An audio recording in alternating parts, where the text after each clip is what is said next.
Audio 2। पुस्तक का नाम गायत्री योग। लेखक वेदमूर्ति तपोनिष्ठ पंडित श्रीराम शर्मा आचार्य। सूर्य को 12 प्रकार का कहा है। 12 मासों की संक्रांतियां पृथक पृथक राशियों के नाम से पुकारी जाती है। इस प्रकार सूर्य एक होते हुए भी उसकी गणना 12 की संख्या में होती है। ऋतुओं के अनुसार सूर्य की प्रखरता, वर्ण, गुण देर तक या कम समय तक निकले रहने की स्थिति में भी अंतर होता है। सावित्री को, गायत्री को भी 12 प्रकार का बताया गया है। असंख्य शक्तियों में से 12 शक्तियां ऐसी है जो मनुष्य की मनोभूमि पर सीधा प्रभाव डालती है और उन प्रभावों को ग्रहण करके मानव प्राणी उन सब लाभों को प्राप्त कर सकता है जो उसके लिए आवश्यक है। इन 12 शक्तियों को किस प्रकार प्राप्त किया जा सकता है, किस प्रकार आकर्षित किया जा सकता है, इसका रहस्य हमारे पूर्वजों ने, योग विद्या के आचार्यों ने बड़े श्रम एवं अनुसंधान के पश्चात जाना था और उस रहस्य को कार्यान्वित करके उन्होंने ऐसी ऐसी अद्भुत विशेषताएं अपने अंदर उत्पन्न की थी जिन्हें सुनकर आज तो उनके होने के संबंध में विश्वास करने में भी कठिनाई होती है। योग के यो तो असंख्य भेद है। 84 योग तो प्रसिद्ध ही है। इनके अतिरिक्त अनेक अप्रसिद्ध योग भी है, पर इन सब में 12 योग सर्वप्रधान है। आत्मा से परमात्मा तक पहुंचने की यह 12 सड़कें हैं। कोई सड़क चाहे कंकड़ की, चाहे पत्थर की, चाहे सीमेंट की, चाहे कोलतार की भले ही बनी हो, पर उसका आधार जमीन ही होगी। वह जमीन के ही ऊपर बनाई गई होगी। इसी प्रकार योग की साधनाएं चाहे किसी भी परिपाटी के अनुसार क्यों न हो, पर उनका आधार प्रकृति की वही संचालक शक्ति होगी जिसके माध्यम द्वारा सूक्ष्म लोकों से किन्हीं विशेष शक्तियों को आकर्षित किया जा सकता है।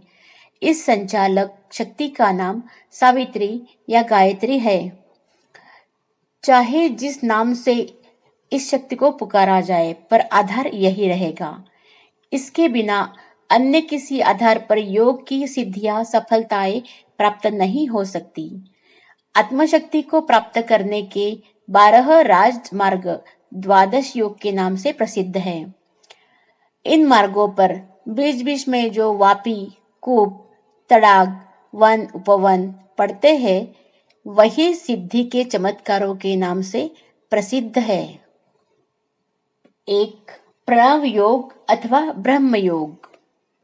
ओंकार एव लोकेस्ति ब्रह्म संसृष्टि कारणम व्याप्तम येन जगत् सर्व ज्ञान विज्ञान संकुलम ज्ञानमाराधनं चैव तस्यैव स्थिरचेतसा उभयं मुक्तिदं यद्वै ब्रह्मयोगस्तदुच्यते। लोके, संसार में, संसृष्टि कारणम, सृष्टि का कारण, ग्रह, ब्रह्म, ओंकार, ओंकार एव ही अस्ति है। एन, जिस ओंकार ब्रह्म ने ज्ञान विज्ञान संकुलम, ज्ञान और विज्ञान से युक्त सर्व जगत, समस्त संसार व्याप्तम, व्याप्त किया हुआ है।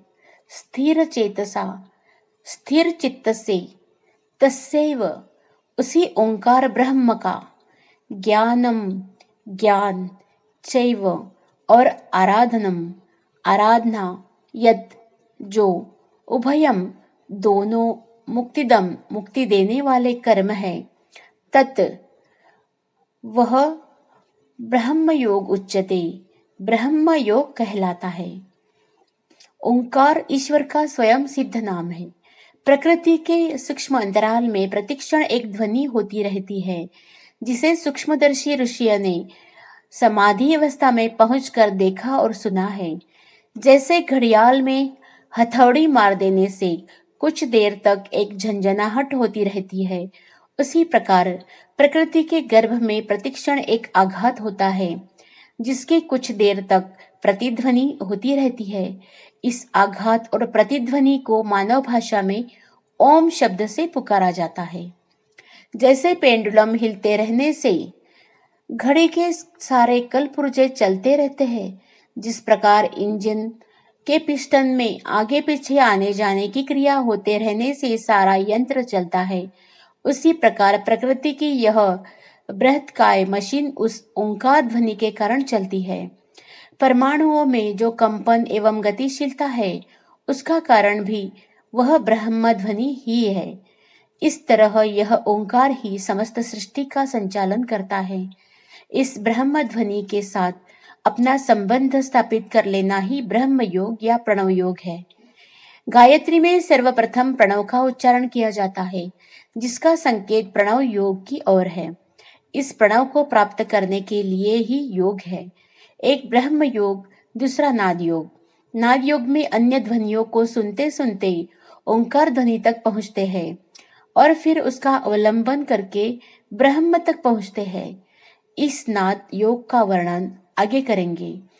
दूसरा मार्ग यह है कि शरीर में जो 6 ग्रंथियां हैं, उनको खोलकर शक्ति भंडार कुंडलिनी को जागृत किया जाए। प्राणी जब अपनी सुप्त शक्ति कुंडलिनी को जागृत कर उससे सुसज्जित हो जाता है, तो उसे ब्रह्मरंध्र में स्थित सहस्रार कमल में ओंकार ध्वनि सुनाई पड़ती है। नाद योग के द्वारा ब्रह्मांड के अंतराल में प्रणव ध्वनि सुनी जाती है। ब्रह्म योग द्वारा इस पिंड में, शरीर में ही सब कुछ मिल जाता है। ब्रह्मांड विस्तृत है। पिंड संकुचित क्षेत्र में कार्य करने से जहाँ लाभ अधिक होता है, वह परिश्रम भी अधिक करना पड़ता है। कुंडलिनी का जागरण एक परम पुरुषार्थ माना जाता है, जबकि नाद सुगम होने पर भी देर में सिद्ध होता है। तालाब या बावड़ी खोद कर भी पानी प्राप्त किया जा सकता है और जमीन में लोहे का नल बिठाकर भी पानी निकाला जा सकता है। तालाब खोदना सर्वविदित है। उसे देर सवेर में साधारण बुद्धि का मनुष्य भी पूरा कर सकता है, पर जमीन में नल बिठाकर कम से कम जमीन घेरना और स्वच्छ, ताजा एवं अधिक मात्रा में जल प्राप्त करते रहने के लाभों को उठाना कठिन है। कुंडलिनी जागरण नल बिठाना है और नाद योग तालाब खोदना। अपनी अपनी सुविधा के अनुसार दोनों ही योग उत्तम है। नीचे कुंडलिनी शक्ति, षटचक्र और उनका वेधन करने के संबंध में कुछ प्रकाश डाला जाता है। ब्रह्मयोग का ही दूसरा नाम कुंडलिनी योग है। इसे ही प्रणव योग भी कहा जाता है। गायत्री योग कुंडलिनी का परिचय। शरीर में अनेक साधारण और अनेक असाधारण अंग है। असाधारण अंग जिन्हें मर्मस्थान भी कहते हैं, केवल इसीलिए मर्मस्थान नहीं कहे जाते कि वे बहुत सुकोमल एवं उपयोगी होते हैं, वरन इसलिए भी कहे जाते हैं कि इनके भीतर गुप्त आध्यात्मिक शक्तियों के महत्वपूर्ण केंद्र होते हैं। इन केंद्रों में वे बीज सुरक्षित रूप से रखे रहते हैं, जिनका उत्कर्ष जागरण हो जाए तो मनुष्य कुछ से कुछ बन सकता है। उसमें आत्मिक शक्तियों के स्रोत उमड़ सकते हैं और उस उभार के फल स्वरूप वह ऐसी अलौकिक शक्तियों का भंडार बन सकता है, जो साधारण लोगों के लिए अलौकिक आश्चर्य से कम प्रतीत नहीं होती है।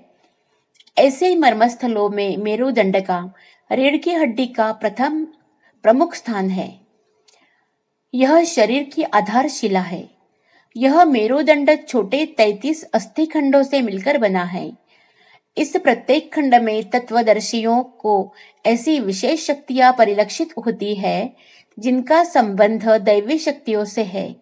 देवताओं में जिन शक्तियों का केंद्र होता है, वे शक्तियां भिन्न भिन्न रूप से मेरुदंड के इन अस्थि खंडों में पाई जाती है। इसलिए वह निष्कर्ष निकाला गया है कि मेरुदंड 33 देवताओं का प्रतिनिधित्व करता है। 8 वसु, 12 आदित्य, 11 रुद्र, इंद्र और प्रजापति, इन 33 की शक्तियां उसमें बीज रूप से उपस्थित रहती है। इस पोले मेरुदंड में शरीर विज्ञान के अनुसार अनेकों नाड़ियां हैं और वे विविध कार्यों में नियोजित रहती है। 1 ईड़ा, 2 पिंगला, 3 सुषुम्ना। यह 3 नाड़ियां मेरुदंड को चीरने पर प्रत्यक्ष रूप में आंखों द्वारा नहीं देखी जा सकती। इनका संबंध सूक्ष्म जगत से है। यह एक प्रकार के विद्युत प्रवाह है। जैसे बिजली से चलने वाले यंत्रों में निगेटिव और पॉजिटिव, ऋण और धन धाराएं दौड़ती है और उन दोनों का जहां मिलन होता है वही शक्ति पैदा हो जाती है। इसी प्रकार ईडा को नेगेटिव, पिंगला को पॉजिटिव कह सकते हैं। ईडा को चंद्र नाड़ी और पिंगला को सूर्य नाड़ी भी कहते हैं। मोटे शब्दों में इन्हें ठंडी और गर्म धाराएं कहा जा सकता है।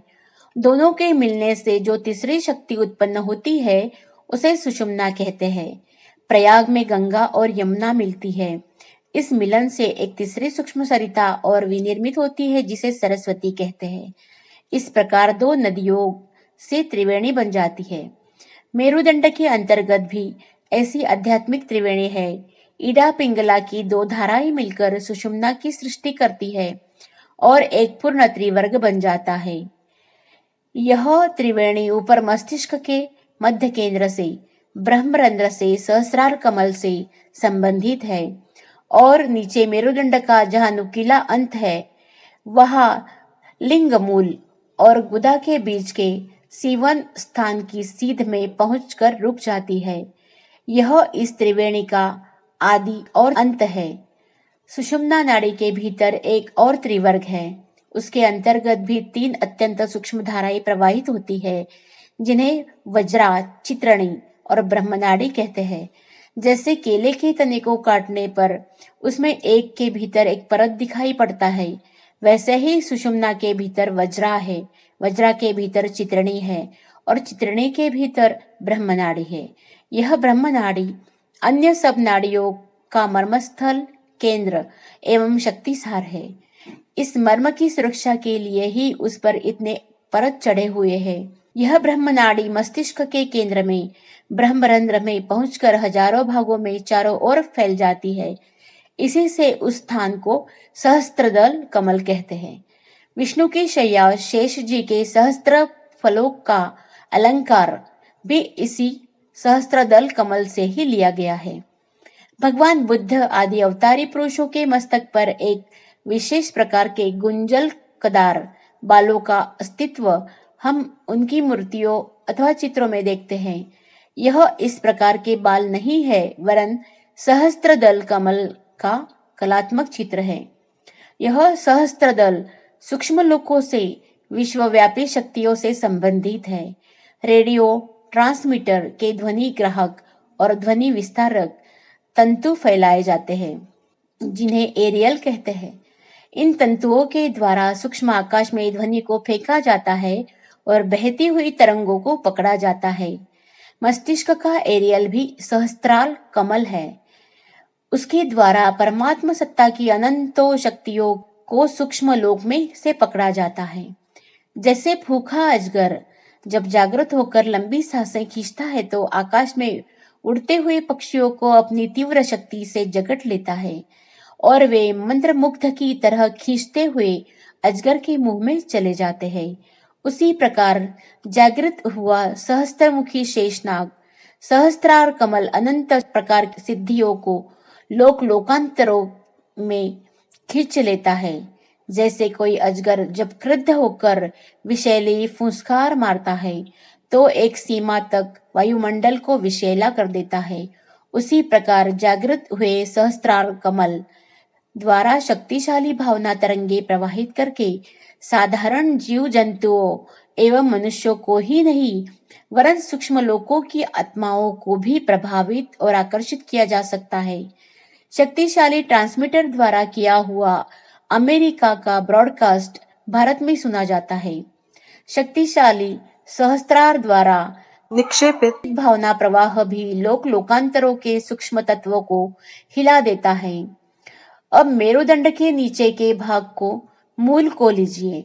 सुषुम्ना के भीतर रहने वाली 3 नाड़ियों में से सबसे सूक्ष्म ब्रह्म नाड़ी मेरुदंड के अंतिम भाग के समीप एक काले वर्ण के षटकोण वाले परमाणु से लिपटकर बंध जाती है। छप्पर को मजबूत बांधने के लिए दीवार में खूंटे गाड़ते हैं और उन खूंटों में छप्पर से संबंधित रस्सी को बांध देते हैं। इसी प्रकार उस षटकोण कृष्ण वर्ण परमाणु से ब्रह्म नाड़ी को बांधकर इस शरीर से प्राणों के छप्पर को जकड़ देने की व्यवस्था की गई है। इस कृष्ण वर्ण षटकोण परमाणु को अलंकारित भाषा में कुर्म कहा गया है, क्योंकि उसकी आकृति कछुए जैसी है। पृथ्वी कुर्म भगवान पर टिकी हुई है। इस अलंकार का तात्पर्य जीवन ग्रह के उस कुर्म आधार पर टिके हुए होने से है।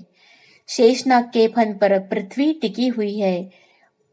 इस उक्ति का आधार ब्रह्मनाड़ी की वह आकृति है जिसमें वह इस कुर्म से लिपट कर बैठी हुई है और जीवन को धारण किए हुए है। यदि वह अपना आधार त्याग दे तो जीवन भूमि के चूर चूर हो जाने में क्षण भर की भी देर न समझनी चाहिए। कुर्म से ब्रह्मनाड़ी के गुंथन स्थल को आध्यात्मिक भाषा में कुंडलिनी कहते हैं। जैसे काले रंग के आदमी का नाम कलुआ भी पड़ जाता है, उसी प्रकार कुंडलाकार बनी हुई इस आकृति को कुंडलिनी कहा जाता है। यह 3.5 लपेटे उस कुर्म में लगाए हुए है, मुंह के नीचे को है। विवाह संस्कारों में इसी की नकल करके भावरी या फेरे होते हैं। 3.5 सुविधा की दृष्टि से 4 परिक्रमा किए जाने और मुंह नीचा रखे जाने का विधान उस कुंडलिनी के आधार पर ही रखा गया है, क्योंकि भावी जीवन निर्माण की व्यवस्थित आधारशिला पति पत्नी की कुर्म और ब्रह्मनाड़ी मिलन वैसा ही महत्वपूर्ण है जैसा कि शरीर और प्राण को जोड़ने में कुंडलिनी का महत्व है। इस कुंडलिनी की महिमा की शक्ति और उपयोगिता इतनी अधिक है कि उसको भली प्रकार समझने में मनुष्य की बुद्धि लड़खड़ा जाती है। भौतिक विज्ञान के अन्वेषकों के लिए आज परमाणु एक पहेली बना हुआ है। उसके तोड़ने की एक क्रिया मालूम हो जाने का चमत्कार दुनिया ने प्रलयंकर परमाणु बम के रूप में देख लिया है। अभी उसके अनेकों विध्वंसक और रचनात्मक पहलू बाकी है। सर आर्थर का कथन है कि यदि परमाणु शक्ति का पूरा ज्ञान और उपयोग मनुष्य को मालूम हो गया तो उसके लिए कुछ भी असंभव न रहेगा। वह सूर्य के टुकड़े टुकड़े करके उसे गर्द में मिला सकेगा और जो चाहेगा वह वस्तु या प्राणी मन माने ढंग से पैदा कर लिया करेगा। ऐसे ऐसे यंत्र उसके पास होंगे जिनसे सारी पृथ्वी एक मोहल्ले में रहने वाली आबादी की तरह हो जाएगी। कोई व्यक्ति चाहे कहीं क्षण भर में आ जा सकेगा और चाहे जिससे चाहे जो वस्तु ले दे सकेगा, तथा देश देशांतरों में स्थित लोगों से ऐसे ही घुट घुट कर वार्तालाप कर सकेगा जैसे दो मित्र आपस में बैठे बैठे गप्पे लड़ाते रहते हैं। जड़ जगत की एक परमाणु की शक्ति इतनी कुती जा रही है कि उसकी महत्ता को देखकर आश्चर्य की सीमा नहीं रहती। फिर चैतन्य जगत का एक स्फुल्लिंग जो जड़ परमाणु की अपेक्षा अनंत गुना शक्तिशाली है, जितना अद्भुत होगा इसकी तो कल्पना कर सकना भी कठिन है। योग्य में अनेकों प्रकार की अद्भुत शक्तियां होने के वर्णन और प्रमाण हमें मिलते हैं। योग की रिद्धि सिद्धियों की अनेकों गाथाएं सुनी जाती है। उनसे आश्चर्य होता है और विश्वास नहीं होता कि यह सूत्र कहाँ तक ठीक है। पर जो लोग विज्ञान से परिचित है और जड़ परमाणु तथा चैतन्य स्फुल्लिंग की शक्तियों से थोड़े बहुत परिचित है, उनके लिए इसमें आश्चर्य की कोई बात नहीं। जिस प्रकार आज परमाणु की शोध में प्रत्येक देश के वैज्ञानिक व्यस्त है, उसी प्रकार पूर्व काल में आध्यात्मिक विज्ञान वेत्ताओं ने, तत्वदर्शी ऋषियों ने मानव शरीर के अंतर्गत एक बीज परमाणु की अत्यधिक शोध की थी। 2 परमाणुओं को तोड़ने, मिलाने या स्थानांतरित करने का सर्वोत्तम स्थान कुंडलिनी केंद्र में होता है, क्योंकि अन्य सब जगह ही चैतन्य परमाणु गोल और चिकने होते हैं, पर कुंडलिनी में यह मिथुन राशि जैसा लिपटा हुआ है। जैसे यूरेनियम और प्लेटोनियम धातु में परमाणुओं का गुंथन कुछ ऐसे टेढ़े तिरछे ढंग से होता है कि उनका तोड़ा जाना अन्य पदार्थों के परमाणुओं की अपेक्षा अधिक सरल है। उसी प्रकार कुंडलिनी स्थित स्फुल्लिंग परमाणुओं की गतिविधि को इच्छानुकूल संचालित करना अधिक सुगम है। इसलिए प्राचीन काल में कुंडलिनी जागरण की उतनी ही तत्परता से शोध हुई थी जितनी कि आजकल परमाणु विज्ञान के बारे में हो रही है। इन शोधों, परीक्षणों और प्रयोगों के फलस्वरूप उन्हें ऐसे कितने ही रहस्य भी करतलगत हुए थे, जिन्हें आज योग के चमत्कार नाम से पुकारते हैं। मैडम ब्लेवेटस्की ने कुंडलिनी शक्ति के बारे में काफी खोजबीन की है। वे लिखती है, कुंडलिनी विश्वव्यापी सूक्ष्म विद्युत शक्ति है जो स्थूल बिजली की अपेक्षा कहीं अधिक शक्तिशाली है। इसकी चाल सर्प की चाल की तरह टेढ़ी है। इससे इसे सर्पाकार कहते हैं। प्रकाश 1,85,000 मील प्रति सेकंड चलता है, पर कुंडलिनी की गति 1 सेकंड में 3,45,000 मील है। पाश्चात्य वैज्ञानिक इसे स्प्रिट फायर अथवा सर्पेंटल पावर कहते हैं। इस संबंध में सर जॉन वुडरॉफ ने बहुत विस्तृत विवेचन किया है।